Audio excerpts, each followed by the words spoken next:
Francophone African countries were to decide today that all French companies must get out of Africa, and Africa no longer needs to be getting aid from anybody. If you look at the billions of dollars France is getting out of Africa every year that they give back to Africa in the name of aid. What if I told you that one of the most sanctioned, isolated, and criticized countries in Africa is currently experiencing a construction and a development cycle that many never expected? No IMF bailout, no Western-led aid program, no foreign policy control. Yes, roads are being built, factories are opening, housing projects are rising, and the world's most powerful nation are unusually quiet. Today, we take a deep look at the massive construction and development projects happening in Burkina Faso under Captain Ibrahim Traoré, and why the West appears turned, silent, and uncomfortable. They loot from us at night, and during the day they come back and give us a pittance of the loot in the name of aid. For years, Burkina Faso was described using the same familiar labels: too poor to develop, too unstable to grow, too dependent to stand alone. After Captain Ibrahim Traoré came to power in 2022, many Western analysts predicted economic collapse. They said sanction would cripple the economy, isolation would stop infrastructure projects, cutting ties with traditional partners would halt development. But something unexpected happened. Instead of slowing down, Burkina Faso accelerated. Construction didn't stop, it multiplied.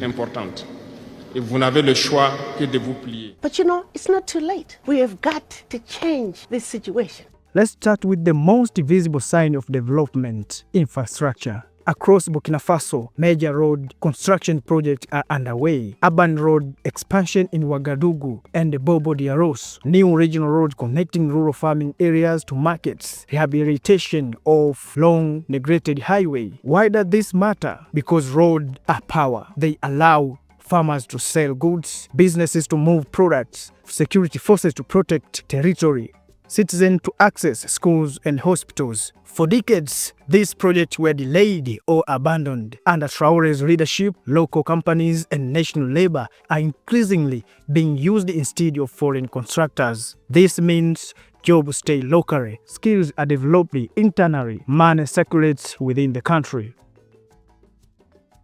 Beyond roads, Burkina Faso is seeing industrial construction that challenged old stereotypes. New projects including food processing facilities, storage and logistics centers, small-scale manufacturing zone, agricultural transformation hubs. Rather than exporting raw material cheaply, the focus is shifting toward value-added production. This is critical because for decades, Africa exported raw gold, raw cotton, raw agricultural products, and imported finished goods at higher prices. Captain Ibrahim Traoré approaches signals a shift. We will process what we produce. That statement alone challenged the global economic order and makes certain power uncomfortable. Another major development in public construction across the country. New administrative buildings are rising, affordable housing projects are expanding, schools and health facilities are being renovated or built. These are not luxury skyscrapers meant to improve outsiders. They are functioning projects designed to improve overcrowding, service delivery, restore public confidence. This development focuses on people, not headlines. And that is exactly why it doesn't dominate Western media cycles. Construction in Burkina Faso is closely tied to security and sovereignty. Infrastructure is being built with one goal in mind: control your land or someone else will. Military facilities, logistics routes, and support infrastructure are being strengthened to ensure national defense, territorial integrity, reduce dependence on foreign military bases. This represents a dramatic shift from the previous governance that laid heavily on external forces.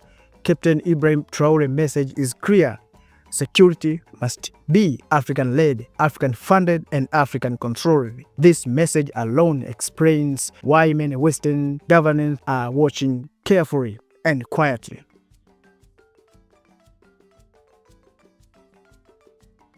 So why they are silent? Because the development breaks the narrative. For decades, Africa was told, you can't develop without us. You can't build without our approval. You can't grow outside our system. Burkina Faso is challenging that assumption in real time. No loud press conference, no global PR campaigns, just construction, policy shift, and action.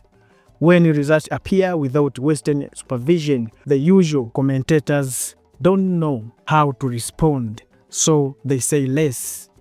Let's be clear, Burkina Faso still faces security challenges, economic pressure.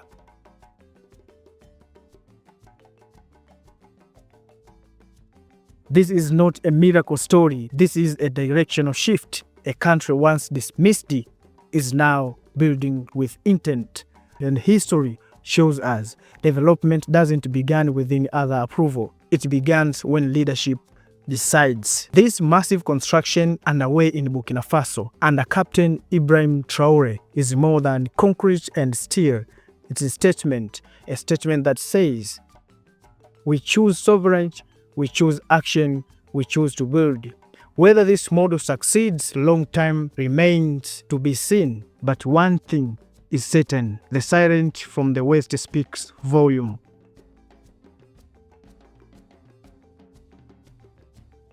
If you found this analysis valuable, like the video, subscribe for deep African geopolitical and development stories. Share your thoughts respectively in the comment, because the future of Africa is built literally right now. We have got to start benefiting from our God-given natural resources. And yet, if you look at our mineral, we get royalty. French companies swoop into Africa. They bring Frenchmen to come and work in the mine, any industry, in the oil rigs, and we get royalty, 12 to 15%. It's mind-boggling, completely mind-boggling.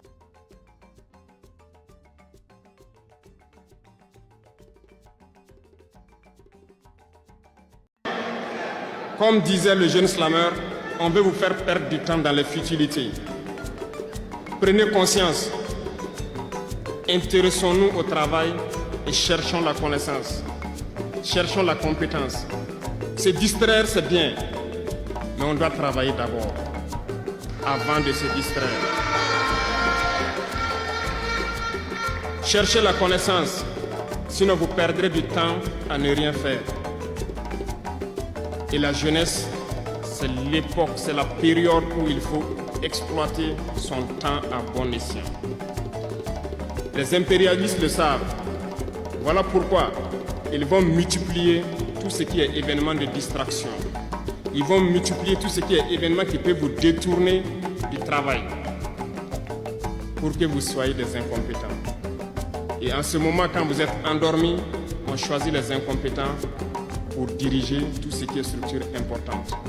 Et vous n'avez le choix que de vous plier. Ne soyons pas incompétents, cherchons la connaissance.